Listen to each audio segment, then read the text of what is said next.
Okay, hello everybody. Welcome to Ellen Explains It All. I hope you've been trying your best to enjoy the snow, question mark. I have not been. If you are new here, this is the show where I demystify AWT myths and rumors with our executive director, Amanda Chin. Hello, Amanda. Hello, Ellen, and hello, everybody. Before we get started, I usually like to ask Amanda a little warm-up question.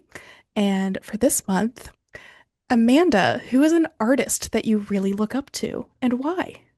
Well, look up, I'm going to tell you an artist I really like, Okay. whose work I really like, because the space between initially reading the question and coming up with an answer, I forgot that you phrase it as look up to. That's So, okay. there's an artist named Yoshitomo Nara, who Okay. is a Japanese artist, part of like the pop art category, I would say. And he has this series of like what are called like the angry little girls. And I saw in like a flea market in London these little prints that were like probably remakes. They probably weren't like actual prints of Hmm. his work, but they were like remakes of them. And I just fell in love with them. And one of the like iconic ones is like the angry little girl in the red dress.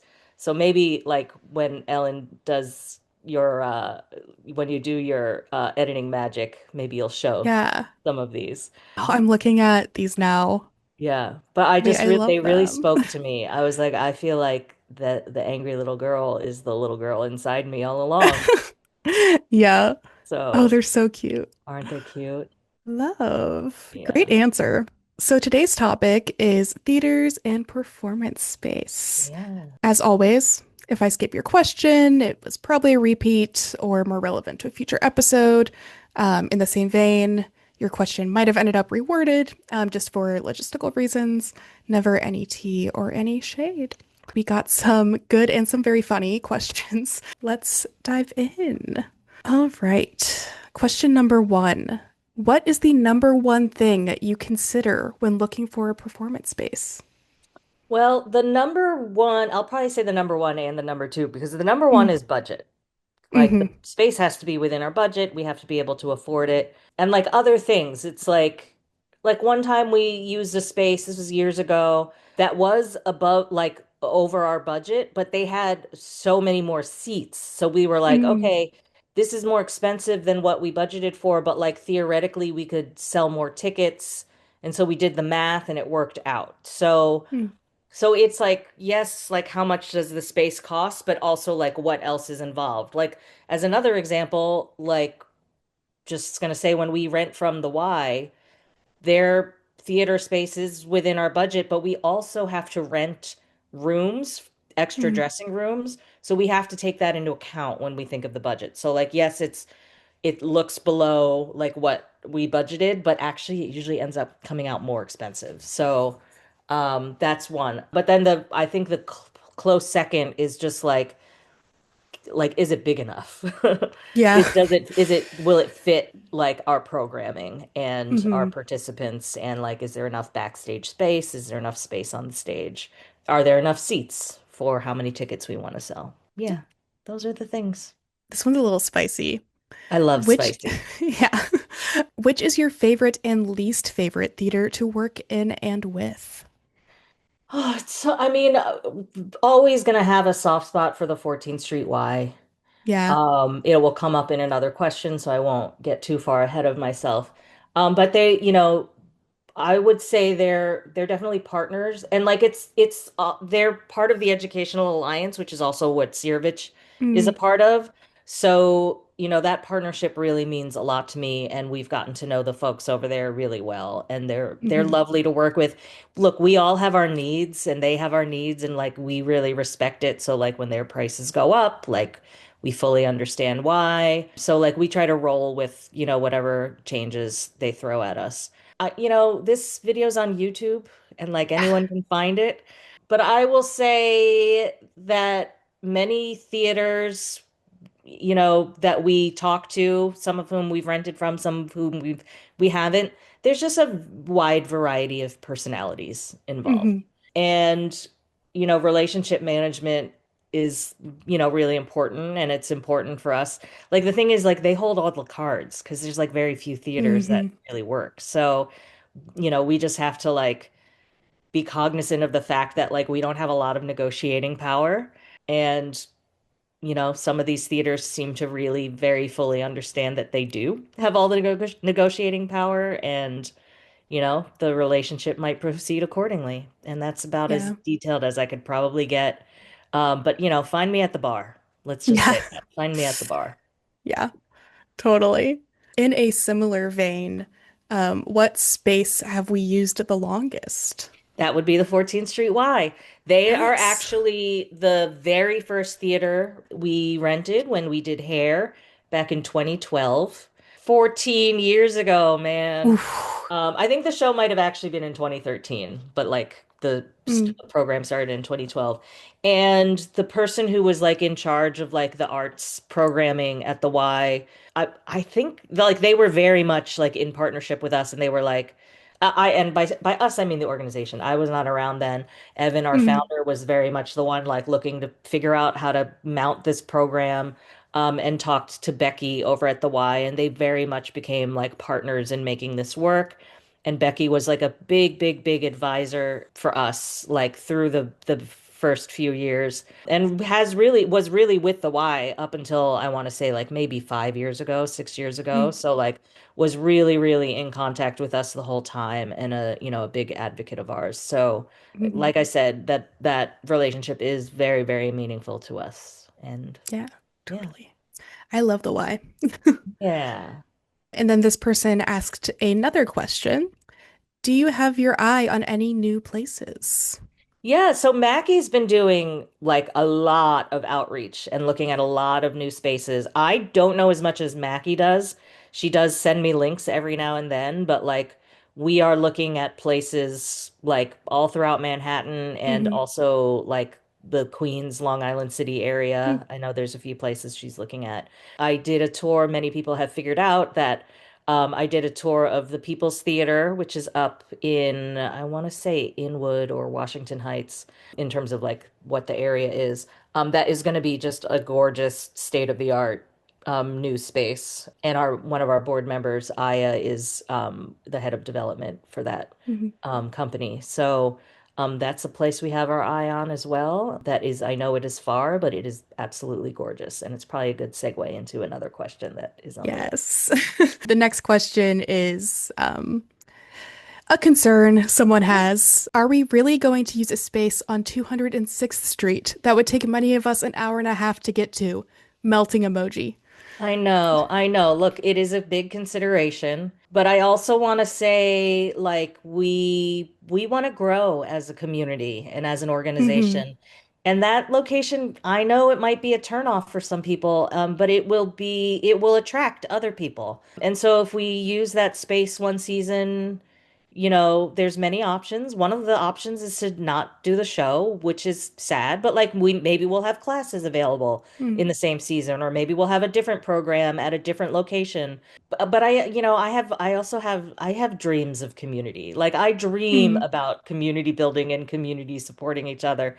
And one of my dreams is like, okay, so like what's going to be the underground market for couch surfing, or like mm, extra beds that people have who live further uptown that could help out their castmates or their community members by like offering a place to crash, like during tech or something. So or like what does a carpool situation look like? So I do have dreams of hoping it works. It is, I mean, when I tell you it will probably be like the best space to perform in, I really do mean it.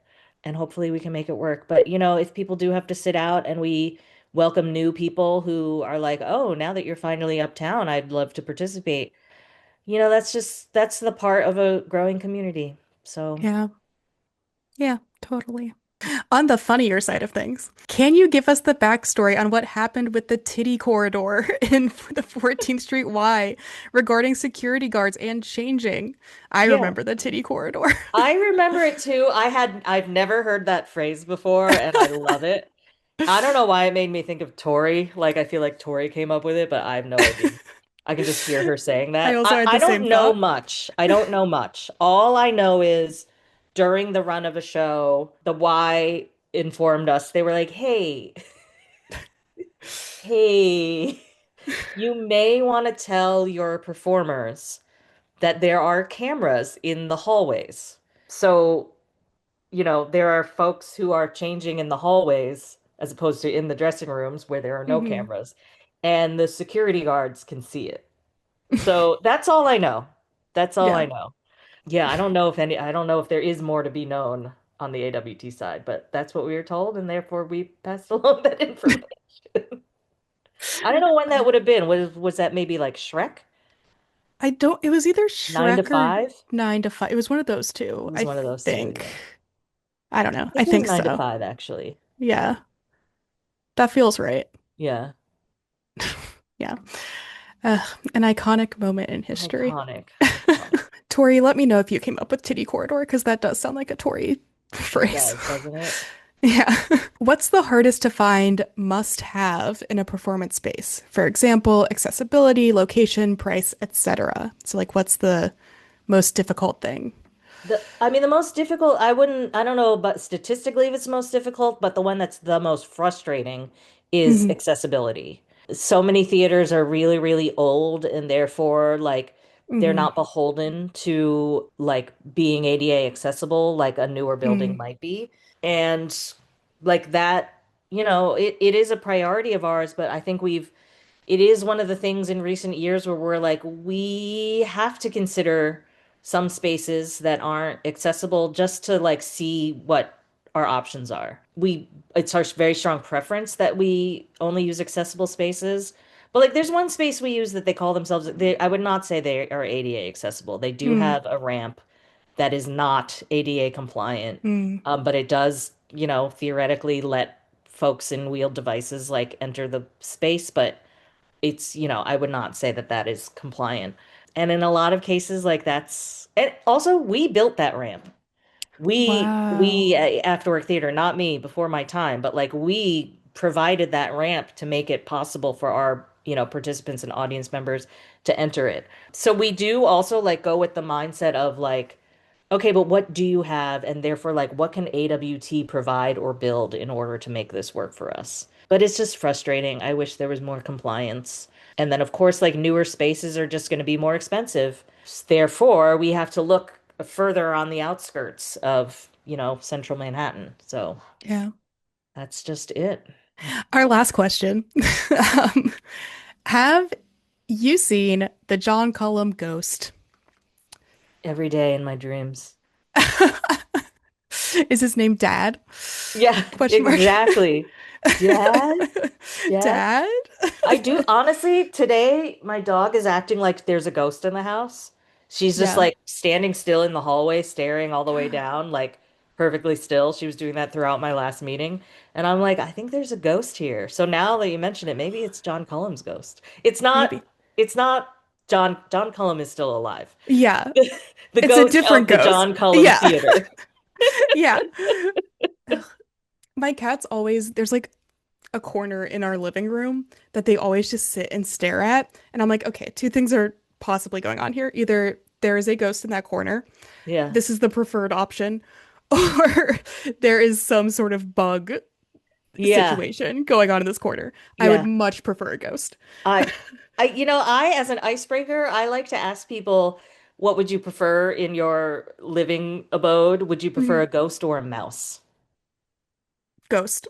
Ghost. Much Ghost, prefer 100%. ghost. Absolutely. Yeah. Because the ghost might be like friendly and I don't Yeah. know, helpful in some way. I I don't know. think ghosts are just like neutral. You know what I Yeah. mean? Like Yeah. it's just like it's not we're not talking about demons. Demons are Mm-mm. bad, but Yeah. ghosts, Yeah. they could be nice or an asshole, but Yeah, exactly. Just like people, because they're people, question mark. yeah. Question mark. Question mark. Yeah. Those were our questions. And Yeah. now, the moment you have been waiting for, Amanda. Always, Do always. you have a Mythbuster? I was thinking about one of the last episodes we did. I don't know if it was the last one or the one before it, but like I just chuckled because somebody was like, oh, this was the community questions. It was something Mhm. like, is Amanda a multimillionaire? And I was like, this is hilarious. And then it made me think about just like the organization's finances. So I just want to say, like, no one's getting rich off of Afterwork Theater.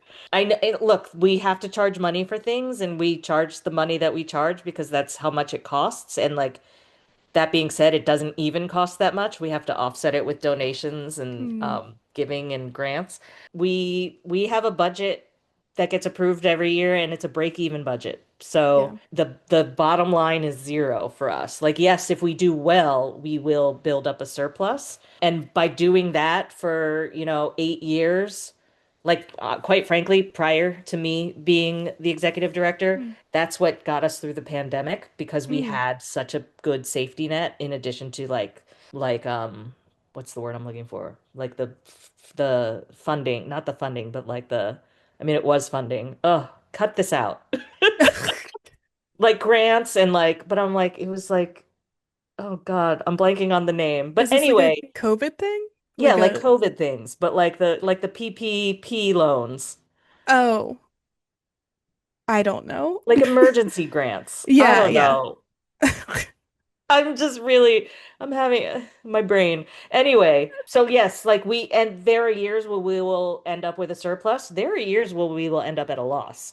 I think the Mm, last fiscal year we did end up at a loss. So, mm. but yeah, no one's getting rich.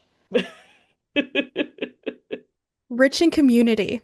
Yeah, rich in community. Absolutely. Yeah. Absolutely. Yeah. All Yeah, so right. that's Well, my myth that I'm busting. it's a very good myth.